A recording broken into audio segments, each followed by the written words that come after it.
오라. 아멘. 오늘도 말씀이 여러분 심령에 가득하게 충만하기를 예수님 이름으로 축원합니다. 성경에 보면은 동명이인을 가진 사람들이 많이 있습니다. 그 중에 한 사람이 오늘 성경에 나오는 빌립이라는 사람입니다. 우선 성경에 찾아보면은 빌립이라는 이름을 가진 사람이 사도 예수님의 제자였던 빌립이 있습니다. 베드로, 안드레와 함께 베세다 출신이고, 베드로와 안드레가 주님께로 부름을 받고 난 다음에 그 다음 날 주님께서 불렀던 제자가 빌립이라는 제자입니다. 그리고 나다나엘을 주님께로 인도했던 제자가 바로 빌립이기도 하고, 오병이의 이적을 주님께서 일으키실 때에 주님께서 너희가 먹을 것을 주어라 그렇게 말씀하시면서 또 주님께서 시험하셨던 제자 중에 한 사람이 바로 빌립이라는 사람이었습니다. 다음으로 성경에 보면은 헤롯 가운데 빌립이라는 이름을 가진 사람이 두 사람이 나옵니다. 성경에 예수님이 태어나셨을 때에 헤롯은 헤롯 대왕이라고 그렇게 이름을 부르죠. 나중에 예수님을 십자가에 못 박게 했던 헤롯하고는 그 헤롯은 나중에 아들입니다. 그렇게 되기 때문에 예수님이 태어나셨을 때 헤롯하고 죽을 때 예수님이 돌아가실 때 헤롯은 다릅니다. 그런데 그 헤롯의 아들 가운데 헤로디아와 사이에서 살로메를 낳았던, 성경에 보면 헤롯 빌립 1세라는 사람이 있습니다. 이 사람도 헤롯 왕의 아들이어서 분봉왕으로 있었던 사람입니다. 또 하나의 이름은 헤롯 왕의 또 하나의 아들이 있는데 베다니 지역을 통치하며 다스렸던 분봉왕으로 헤롯 빌립 2세라는 사람이 빌립이라는 이름을 가진 사람입니다. 그리고 또 한 사람이 초대교회 7 집사 가운데 한 사람이었던 빌립이라는 사람입니다. 앞에 두 사람의 헤롯이라는 분봉왕이 없기 때문에 분명하게 구분이 되지만은 제가 말씀드리는 사도 빌립하고 집사 빌립하고는 두 사람 다 주님의 일꾼으로 쓰임을 받았기 때문에 우리가 간혹 헷갈릴 경우가 많이 있습니다. 혼동하기가 쉬운 사람의 이름이기도 하다는 것입니다. 오늘은 이 빌립 집사님에 대한 말씀을 여러분에게 드리려고 합니다. 사도행전 6장에 보면은 빌립은 초대교회 7명의 집사 중에 한 사람이었습니다. 초대교회 처음으로 집사님을 뽑았죠. 그 7명의 이름의 명단이 이렇게 되어 있습니다. 스데반, 빌립, 브로고로, 니가노르, 디몬, 바멜라, 니골라, 이렇게 7명의 이름이 나옵니다. 그런데 그 순서를 보면은 스데반 집사님 바로 두 번째 이름이 빌립이라는 이름이 나옵니다. 집사로 세움을 받게 된 것을 보면은 성경에 보면은 초대교회 예루살렘 교회는 처음에 시작이 어디에서부터 시작되었죠? 마가의 다락방에 120명의 성도들이 모여서 기도하는 중에 성령의 뜨거운 역사를 체험하고 거기에서부터 교회가 시작됩니다. 그때부터 사도 베드로는 복음을 전하고 말씀을 전하며 설교를 합니다. 3,000명씩 4,000명씩 교회에 수많은 성도들이 들어와서 예수님을 믿게 됩니다. 이때 전도돼서 교인이 된 사람들이 성경에 보면은 두 종류로 나누게 됩니다. 하나는 이스라엘 땅에서 살던 유대인으로 순수한 유대인이었었죠. 그 사람들을 히브리파 유대인, 이렇게 성경에 이야기하고 있습니다. 또 하나는 타국에서 오순절을 지키기 위해서 예루살렘을 방문했다가 오순절에 성령의 큰 능력을 경험하고 난 다음에 그들이 예수님을 믿은 사람들이 있었습니다. 그 사람들을 가리켜서 헬라파 유대인들이다. 성경에 보면은 사도행전에 그렇게 기록을 합니다. 이 두 종류의 사람들은 많은 부분에서 달랐습니다. 유대인들이 나라가 멸망하고 난 다음에 아수르의 멸망을 하고 북이스라엘이, 남유다가 바벨론의 멸망을 하고 난 다음에 수많은 유대인들이 포로로 잡혀서 외국으로 가서 노예 생활을 했습니다. 그 사람들이 오랫동안 그 나라에 정착하면서 살다가 보니까 유대인은 유대인인데 어떻게 보면 이방인과 같이 변화된 사람들이었습니다. 그러다 보니까 본국에 있던 히브리파 유대인하고는 헬라파 유대인하고는 굉장히 달랐습니다. 언어도 많이 다르고 생활 습관도 다르고 오랜 동안 지나다 보니까 어떻게 보면은 조금은 우리하고 다른 사람들이 되어버린 그런 사람들이 되어버린 겁니다. 그런데 헬라파 사람들이 히브리파 사람들을 초대교회에 보면은 원망하는 일이 벌어집니다. 이 문제 때문에 잠재되어 있던 두 파의 갈등이 교회 내에 나타나기 시작한 겁니다. 결국 사도들이 이 문제를 해결해야 했죠. 그래서 영적인 지도자인 사도들이 이런 구제하고 이런 일을 맡아서 하는 것이 아니다. 영적인 능력이 교회에 약해지니까 결국은 이런 어려운 문제가 생겨나는 것이다. 이렇게 판단을 하고 사도들은 오로지 말씀 전하고 복음을 전하는 일에만 전념을 하고 교회의 구제나 봉사하는 일에 대해서는 새로운 일꾼들을 뽑아서 세우자. 그렇게 해서 시작된 것이 초대교회 7 집사님이었습니다. 이제 빌립을 비롯하여 7명의 신실한 일꾼들이 세워지고 나니까 이들이 전적으로 구제의 일을 잘 맡아서 했습니다. 그러면서 교회 안에 구제 때문에 일어났던 두 파 간의 갈등이 결국은 잘 처리가 된 겁니다. 사도행전 6장 7절에 보면은 이렇게 기록합니다. 하나님의 말씀이 점점 왕성하여 예루살렘에 있는 제자의 수가 더 심히 많아지고, 할렐루야. 여러분, 빌립을 비롯한 7 집사들이 충성스럽게 구제 일을 잘 맡아서 처리했기 때문에 사도들이 전적으로 전력을 다해 말씀 사역을 잘 감당할 수 있는 교회가 되고, 그렇게 되다 보니까 교회가 수많은 사람들이 들어와서 말씀이 흥왕하게 되고 예루살렘 교회에 수많은 사람들이 들어와서 복음을 듣고 예수 믿는 역사가 일어나게 된 줄로 믿습니다. 우리 금장교회도 이 놀라운 역사가 함께하기를 예수님 이름으로 축원합니다.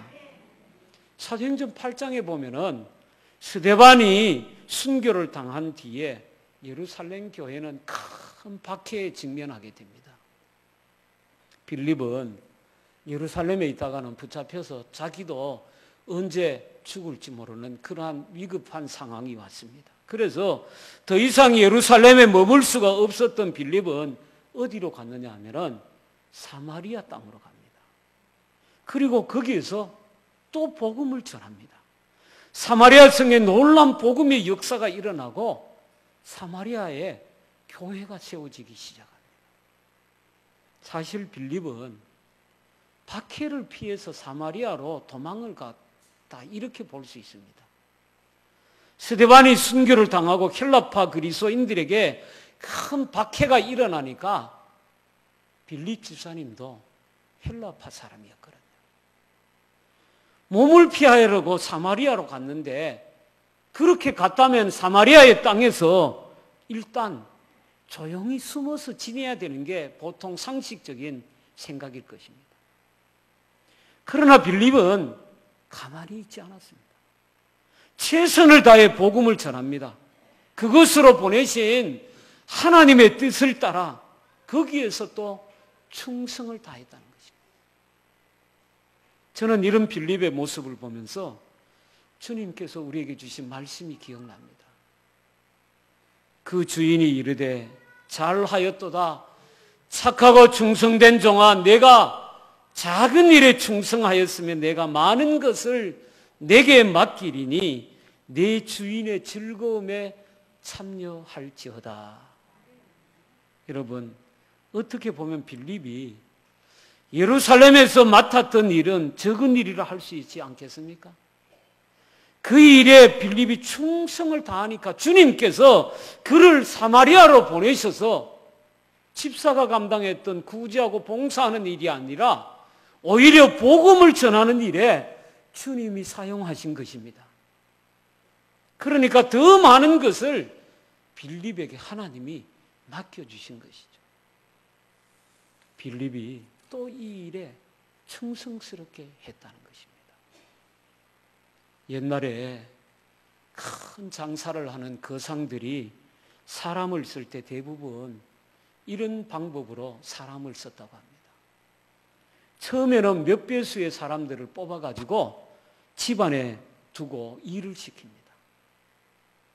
곧바로 장사하러 보내는 게 아니고 집안에서 그냥 허드렛 일을 시킵니다. 물도 떠오게 하고 마당도 쓸고 그렇게 해서 가정에서 일을 시키는 거예요. 그런데 일을 하는 사람들이 여러 날 계속 반복해서 그 일만 하다가 보니까 이럽니다. 내가 상인이 되려고 장사를 배우려고 왔지 내가 이 마당이나 쓰려고 온 게 아니다. 사람이 투덜거립니다. 그러는 사람들 중에는 그러다가 제풀에 다 그만두고 가버린다는 거예요.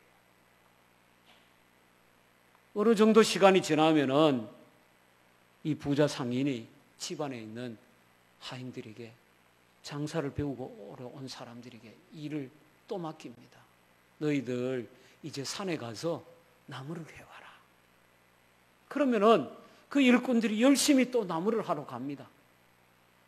몇 날 며칠 동안 계속 나무만 하는 거예요. 그런데 그 사람들이 또 이럽니다. 우리가 장사 배우러 왔지 나무 하러 온 게 아니다. 또 사람들 중에 투덜거리고 사람들이 나자빠집니다. 그런 사람들은 또 탈락입니다. 시간이 지나서 주인이 그럽니다. 집안에 있는 작은 일을 시켜보고 또 다른 일을 시켜보고 그러다가 하루는 그 집에 있는 장사를 배우고 온 종에게 이렇게 시킵니다. 내가 저쪽 마을에 있는 장사하는 집에 그 집에 내가 돈을 갖다 줄 거 있으니까 너 한번 이 돈을 가지고 갖다 주고 오너라. 이렇게 시킵니다. 그러면 그 돈을 맡은 종이 그 돈을 들고 가서 정확하게 그 집에 갖다 주고 영수증을 받아오고 그렇게 함으로 해서 장사를 하는 방법을 첫걸음부터 천천히 배우게 한다는 것입니다. 장사를 하나 가르쳐도 돈을 거래하는 것을 가르쳐도 그 사람이 신실하냐, 작은 일에 충성되냐, 그것을 보고 사람을 선택한다는 것이죠. 주님의 일이 그렇지 않습니까? 처음부터 큰 일을 하는 사람이 어디 있습니까? 내게 작은 일이 맡겨졌지만은 그것을 믿음으로 감사하면서 충성을 다하시기 바랍니다. 조금씩 더 많은 일을 주님이 맡기실 때 그 일도 믿음으로 하시기 바랍니다. 그러면 주님께서 맡겨주신 더 귀한 일에 주님이 여러분을 사용하실 줄로 믿습니다. 빌립이 그렇게 큰 자로 세워져 갔던 것입니다. 우리가 빌립에게 이 점을 바르게 배워야 됩니다. 처음에 작은 일을 맡기실 때 불평하지 않고 충성을 다합니다. 다음으로 맡기신 일도 마음에 들지 않더라도 충성을 다해야 됩니다. 그러면 어느덧 자기도 모르게 주님이 인정하시고 교회가 인정하고 주님이 기뻐하시는 일꾼으로 주님이 사용해 주실 줄로 믿습니다. 여러분이 이런 신실한 믿음의 일꾼이 되기를 예수님 이름으로 축원합니다. 앞에서 말씀드린 대로 빌립은 예루살렘에 박해가 일어나 더 이상 그곳에 있을 수가 없어서 사마리아로 갔습니다. 그곳에서 복음을 전했습니다. 그런데 유대인인 빌립이 사마리아로 가서 복음을 전하는 일은 이게 결코 쉬운 일이 아니다라는 겁니다. 유대인인 빌립의 마음에 꺼리낌이 있고 다른 유대인들이 비난을 할 수 있기 때문입니다. 게다가 사마리아인들도 야, 네가 유대인인데 왜 사마리아에 와가지고 우리에게 이렇게 하느냐 배척할 수 있기 때문에. 당시 유대인과 사마리아인 사이에는 서로 벽이 있었습니다. 그래서 서로 상종을 안 했습니다. 특히 유대인의 눈으로 보면은 두 가지 점에서요, 사마리아 사람들하고 그들이 상종할 수 없는 이유가 있었습니다. 그 첫 번째 이유는 사마리아인이 이방인과 혼혈이 되어서 그들의 순수한 혈통이 아니다라는 거예요. 두 번째는 이방 종교의 문화에 사마리아 사람들은 완전히 오염된 사람들이라는 거예요. 그래서 유대인들은 사마리아인을 경멸하고 심지어는 이방인들처럼 개처럼 여기기도 했어요. 실제로 오랫동안 유대인들이 사마리아인들을 피해왔습니다. 여러분이 잘 아는 대로 예루살렘에서 사마리아를 거쳐서 갈릴리로 가야 되는데 그쪽으로 가면 지름길입니다. 그런데 항상 이스라엘의 예루살렘에 있던 사람들은 옆으로 해서 지금의 요르단 지역으로 돌아가서 갈릴리로 다녔습니다. 왜? 사마리아 사람들하고 얼굴 안 맞대려고요. 그게 유대인들의 본 마음이었습니다. 그러니까 그때 당시에 빌립이 사마리아 성에 가서 복음을 전할 때는 사마리아인과 유대인의 마음에 엄청난 큰 장벽이 있었던 거예요. 그런 상황입니다. 예수님께서 승천하시면서 주님의 제자들에게 이렇게 말씀하셨죠. 사도행전 1장 8절에 보십시오. 오직 성령이 너희에게 임하시면 너희가 권능을 받고 예루살렘과 온 유대와 사마리아와 땅끝까지 이르러 내 증인이 되리라 하시니라. 여러분, 여기서 예수님께서 굳이 그죠? 예루살렘과 온 유대와 사마리아 지역을 예수님이 특정해서 거기에 넣으셨습니다. 초창기에 예수 믿는 사람들 대부분이 유대인일 때 그들이 사마리아로 나가기가 얼마나 마음의 장벽을 가지고 있다는 걸 주님이 알고 계셨어요. 이 말씀 그대로 당시 초대 예루살렘 교회 사도나 성도들 중에 예루살렘에 복음 전하고 유대 땅에 복음을 다 전했는데도 사마리아에 가서 복음을 전해야 되겠다, 이렇게 생각한 사람이 한 사람도 없었습니다. 사도들도 안 갔습니다. 누구도 가지 않았습니다. 왜요? 그들 마음속에 커다란 장벽이 있었기 때문에. 그런데 그 장벽을 뛰어넘은 사람이 누구라고요? 오늘 성경에 나오는 빌립 집사님. 사도들이 아닙니다. 빌립이 사마리아로 간 것은 어떻게 보면 하나의 도전입니다. 마음의 장벽을 뛰어넘는 도전을 한 겁니다. 그 누구도 시도해 보지 않았던 일을 이 빌립 집사님이 하신 것이죠. 갈 수 없다고, 아니 가서는 안 된다고 생각했던 그곳을 향해서 가는 것이 바로 도전인 것이죠. 미국의 철학자이자 교육학자였던 존 두이라는 유명한 분이 있습니다. 93살까지 사셨어요. 90세가 될 때까지 이분은 계속해서 배우고 도전했던 사람으로 그렇게 기억이 됩니다. 그래서 그의 인생의 업적에 의해서 미국 대통령으로부터 훈장까지 받았던 유명한 사람입니다.